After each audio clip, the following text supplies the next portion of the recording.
Hi everyone, welcome to this week's Stencil Saturday video. So I'm hoping that everyone had a great holiday, and I kind of decided that, seeing that this is the first video of the new year, and because I've gotten quite a few requests from people just about marking in general and wanting to see exactly how I mark and what I use to mark, I thought that was kind of going to be the perfect video to start the year off with. So that way then, if you had any marking questions, I'll cover them before we start into the new year with some more design ideas. So let me go ahead and get this camera set up so that you can see me marking, and we'll get to it.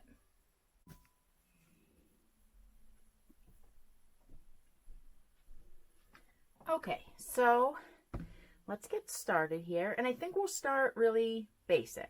So for me, the one thing that I use more than anything is my Pounce Pad. I find that, I mean, you can see it on most fabrics. If you have something cream, white, not so much. But if even something as light as like this yellow, for example, you can see the Pounce on that, and I would use the Pounce on that. They do sell a blue Pounce powder that you can use on lighter fabrics. I don't use it. I just, in the past I've had experiences with different colored marking tools that were not good. I do have one that I have white Pounce in, and then I put just a tiniest little bit of the blue in here and mix it so it's just barely blue. And I believe that they now sell one that's called barely blue. On my own quilt, then maybe I would if I were quilting for a customer. I just am a little leery of that. It might work fine. I just have not used that. If it's on light fabric, then I choose to use marking pens, and we'll talk about that too. But first I think we'll do the kind of one I use the most, and that would be, probably a dark fabric. So let me grab this little piece of fabric here. So if you've not used a Pounce Pad, this is it. It has a little hole in the center, and that's where you fill it up with chalk. When you open it up, it has kind of like a, I don't know what it is, like a sponge almost, and then the tray. Now, one tip: when you're not using this, you really should store it this way, because how this works is that Pounce migrates down through into the sponge part. So if you leave it sit for extended times, it's slowly going to still migrate down through that. So I always store mine upside down. And like it's called a Pounce Pad. You don't actually pounce it because you're going to have way too much chalk. You just swipe it, and I'll show you how I do that. So this is the Pounce Pad. There's multiple different kinds. That yours may look different. For me, the key is the powder that you put inside. So I use, and this is what it looks like, the kit that comes with the pad and the refill. I mean, you also can buy the refills separate. I buy the one called the Ultimate Pounce Powder. It is intended to be ironed off. I generally never iron it off. I find that it's easier to remove other ways, and my iron is in a different room than my long arm room, so it just isn't practical for me. I don't have anywhere to plug it in to use it on the machine. So I've come up with some other methods that work, and I'll share those with you as well. But let's talk first about this Pounce Pad. So you get the Pounce Pad, and it's going to be empty when you get it. And you open this little hole up and you fill it. Now the Pounce Powder, it comes, or if you buy it separate, this is what it looks like. So I don't know if you can tell on the video, but the idea of opening this little Ziploc bag and trying to get it into this tiny hole, it is so messy. And you end up losing like more, as much as you get in the hole.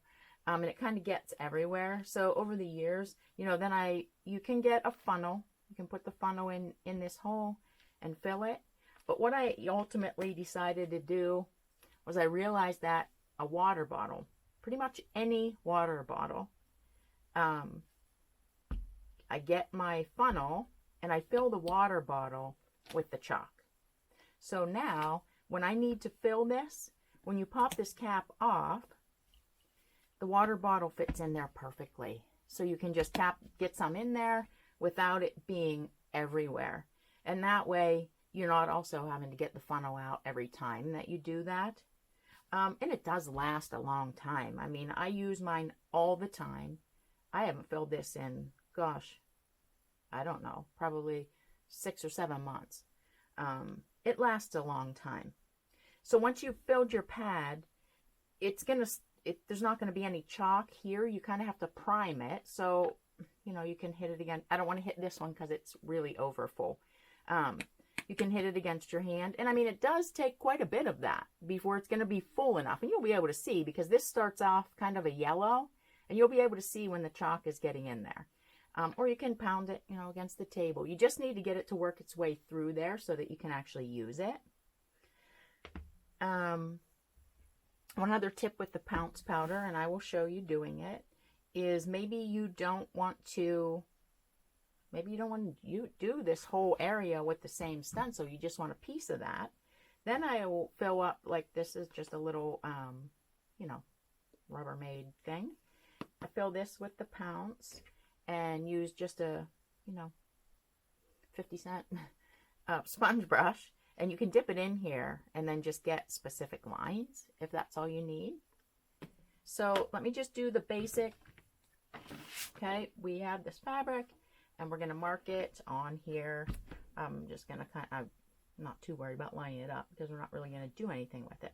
So what I find to be kind of, I use stencils all the time. So what I found works best for me is that I get the stencil where I want it.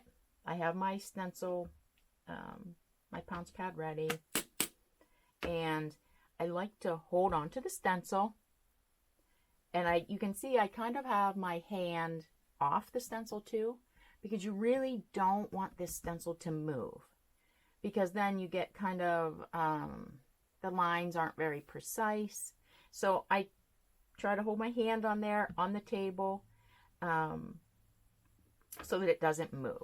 So you don't, like I said before, you don't want to like pounce this, because it would be, you see it puffing out of there. It's just too much. You really do just swipe it like this. It really is not, and maybe, like I can see because my fingers are here, I didn't get this. So I'll inch them up. I'm not going to let this stencil move because I don't want my lines to be messed up and like kind of, you might want to hit it. If you see you missed a few, you can hit it the other direction. I find on an angle kind of works the best because it hits all of them really evenly. Then when I'm done, what I generally do is lift it up. I'm not moving my hand or anything. I'm still keeping that stencil firmly in place. Make sure, yeah, I got all of them. I probably could have used a lighter hand on this because this is very dark fabric. And you know, that's just, the more chalk you put on, the more chalk you have to get off.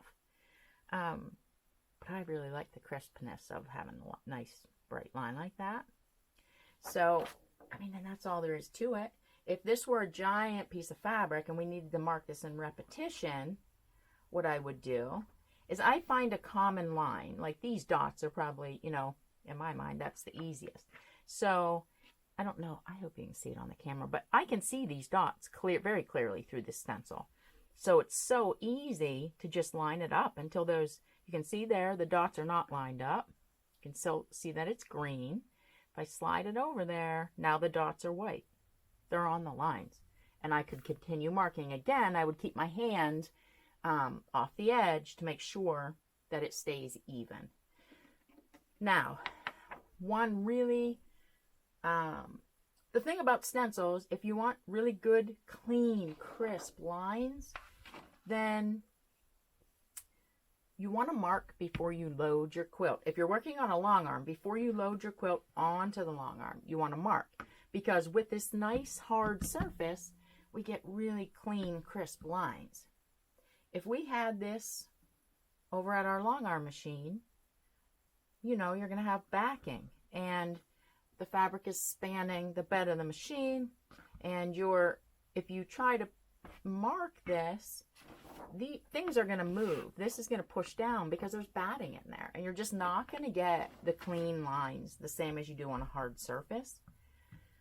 If you're a domestic machine quilter working with stencils, kind of the same thing. I would probably mark what you want to mark before you baste your quilt together with the batting and the backing. And it really stays on. And people tell me all the time, how do you get this to stay on? Because when they quilt, it disappears. I don't think you're probably not using the Ultimate Pounce. Years ago, I mean, I used stencils a little bit years ago, and it was the same thing, and it was kind of what turned me off from it. But when I looked at the packages, it was just called Pounce Powder. What that is just loose chalk powder, and I'd mark it, and as you're stitching, like you'd stitch along here, and you can see this little puff of chalk, and the line is disappearing faster than you can stitch it. This, I mean, it's going to go away if you stitch right on the line, but it's not going to go away until you stitch there. And I mean, I'm rubbing this. It's really not in handling even. You can see that it kind of, that was all because I put so much. The excess is going to smear around or come off. You're not going to lose these lines. Even I would say as a domestic quilter, you know, if you're carefully folding things over, those lines are still going to stay there for you. But I would say, I mean, you know, if you have a Pounce and you have regular chalk in it, don't throw it away. I mean, you can still use it. There are a couple tricks. You can spritz your fabric. If you have like a water mister, you could give it a light mist and then mark it, or you can mark it and give it a light mist. The one thing to know with that is that kind of is going to make like this, I don't know, kind of a pasty, chalky thing. So you're going to want to make sure that you're cleaning off your needle and your bobbin area, because it's going to be in there no matter what.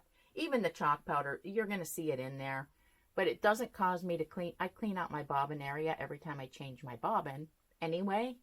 So that kind of takes care of any fuzz that's in there as well as any chalk powder. So it's never created any problems for me. So if you're going to mark, let's say we want, I just want to do this shape right here. That's all I need from that. So I can, if I can find where it opens, can open this thing, and there's plenty on the cap here, on the lid. So I just dip it in there. And usually what I do is kind of let the excess fall off and kind of do this. And then if I need to grab more, then I can.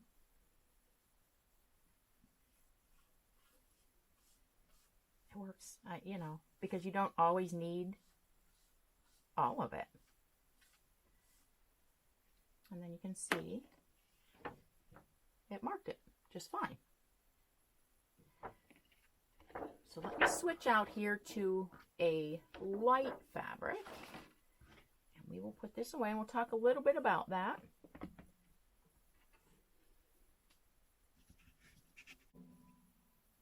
Okay, so here we have some really pale yellow, kind of a creamy color. The chalk would show, but it kind of becomes a little bit too hard. You have to try way too hard to see it. So in the case of light fabric, my kind of go-to would be either a water-soluble or an air-erasable marker. You know, any ones that you like to use. Ideally, you want to use one that you know you've used in the past, and you know you have the ability to easily get it out. Two of my favorites are the Sew Line, both water soluble and air erasable. In the past, I used to use these all the time. There's not anything wrong with them. I mean, you can use anything you have. But what I found, the more I used stencils, let me grab this stencil. So, you know, the way it works, you're going to use the purple one. You know, you would just lay this down, same thing. I'd keep my hand there, not let it move. And I'm just going to mark the lines. And I would touch these little dots if it's a stencil that has dots.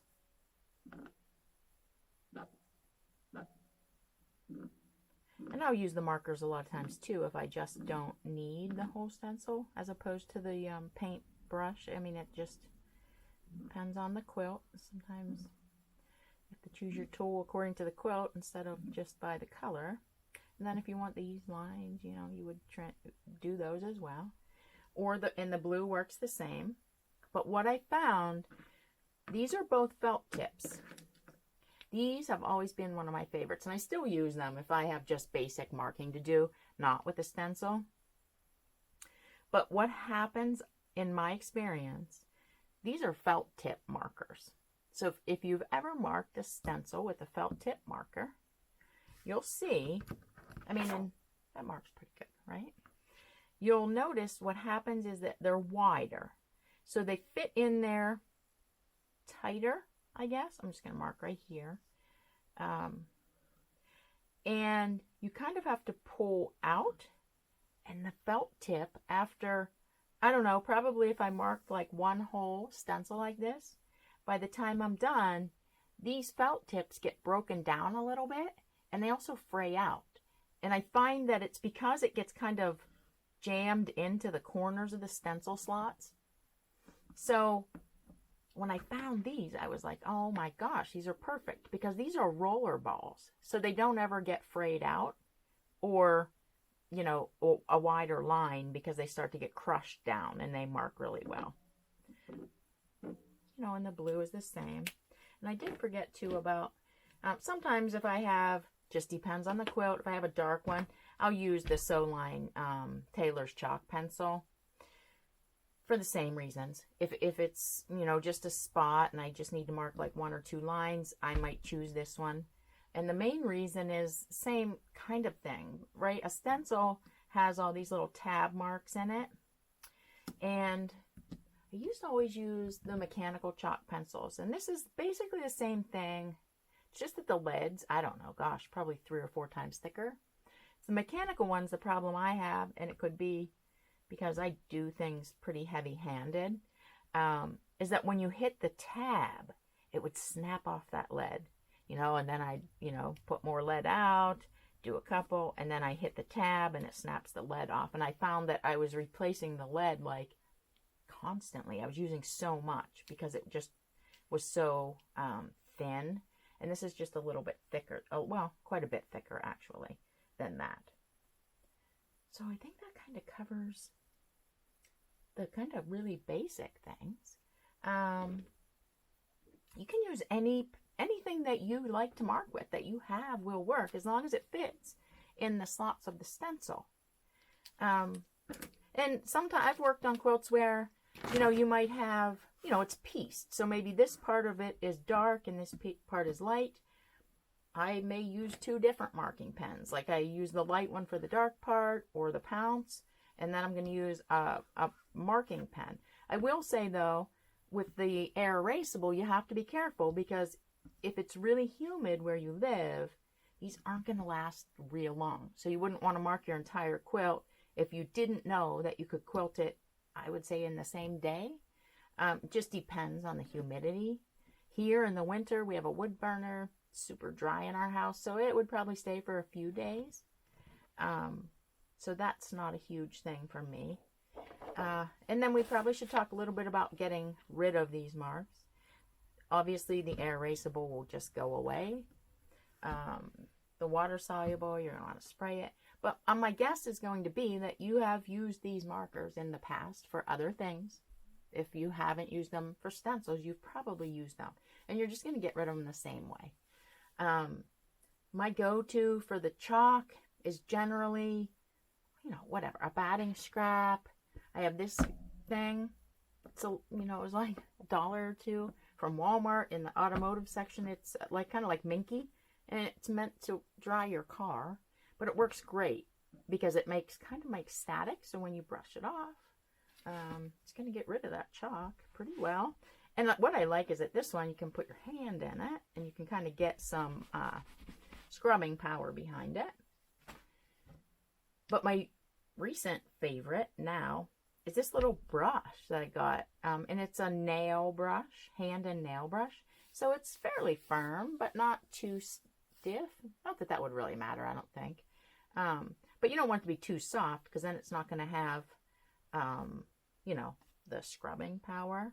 And I mean, you can just scrub it, and it kind of gets rid of it. Well, this isn't a good example, because I have no base under there. See, when you're getting it off, it's an advantage that it's on the machine, because now you have the movement.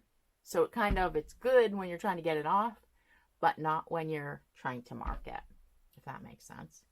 So I hope I kind of covered kind of the basics. I do have a stencil class that I'm going to be doing online in the next month or two. And in that class, I have a really, some might think too long of a section about marking, but I think when you're learning about stencils, marking is probably, you know, the most important thing. You need to know how to get it on there and how to get it off. So you have to watch for that if you're interested in learning more about marking with stencils. So I hope I was able to answer some of your questions. If you have any other questions, please feel free to comment. I'm happy to answer anything that you'd like to know. So I hope you guys have a great week, and I will see you next time. Bye.